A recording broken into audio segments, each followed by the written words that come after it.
watch out!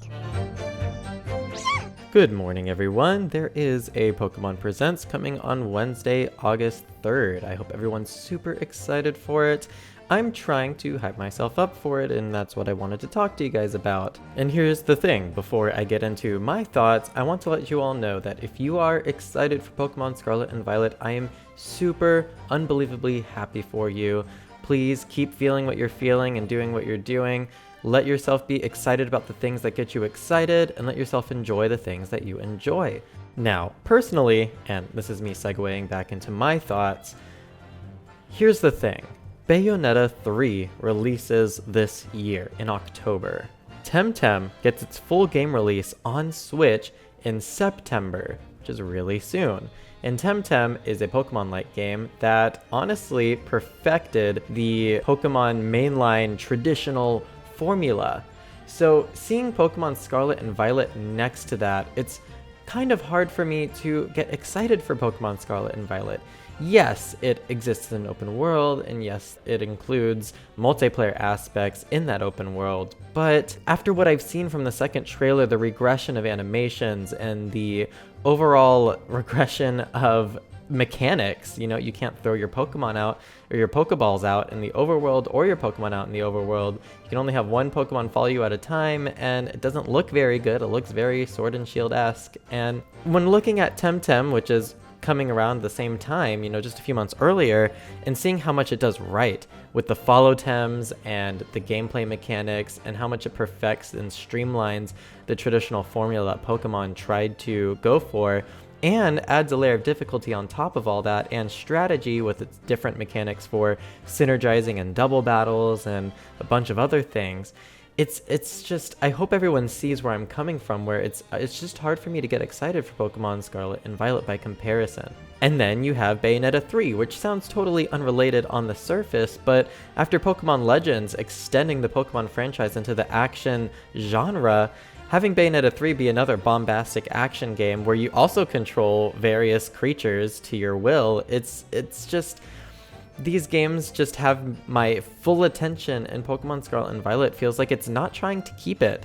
Both by the way that the Pokemon Company has been withholding trailers for us and just letting us see the full game leaked online, to these trailers themselves and the news for the game not being very overwhelming or just like standardly whelming, if that's even a word. I just don't think that Pokemon Scarlet and Violet is offering us a gameplay experience that feels worthy of a Switch title, at least from what I've seen. On top of that, Xenoblade Chronicles 3 just released, and it's getting massive praise from RPG fans and non-RPG fans alike, and after seeing what can be done with an RPG genre, again, Pokemon just feels like it's letting itself fall to the wayside.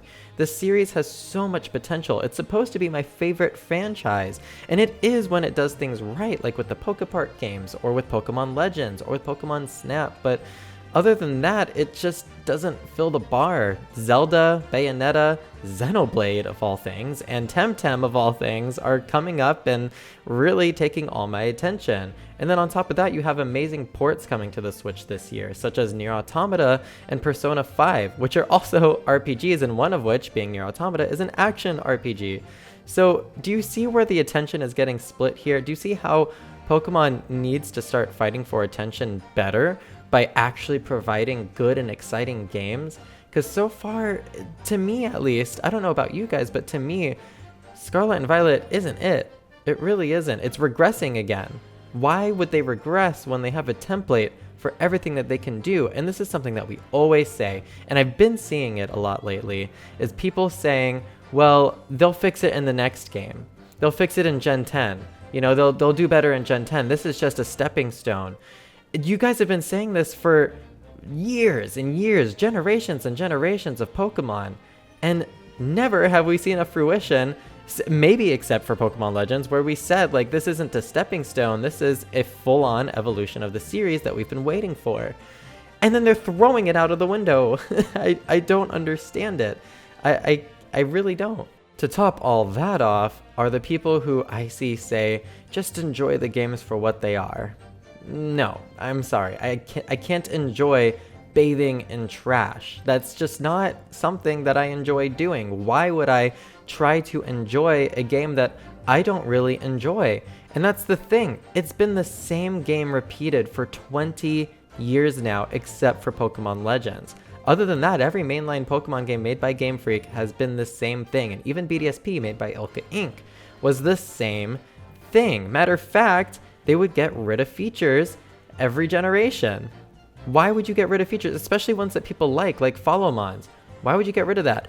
Or they'll take that feature and do it worse in the next game. Like Follow Pokemon and Let's Go Pikachu and Eevee was the best aspect of that game, and then they ruined it in Sword and Shield, took it away again in Legends, which is fine because at least it didn't break immersion with how you could throw your Pokemon out, your whole team out all at once, and they stood there. That's fine, that's serviceable.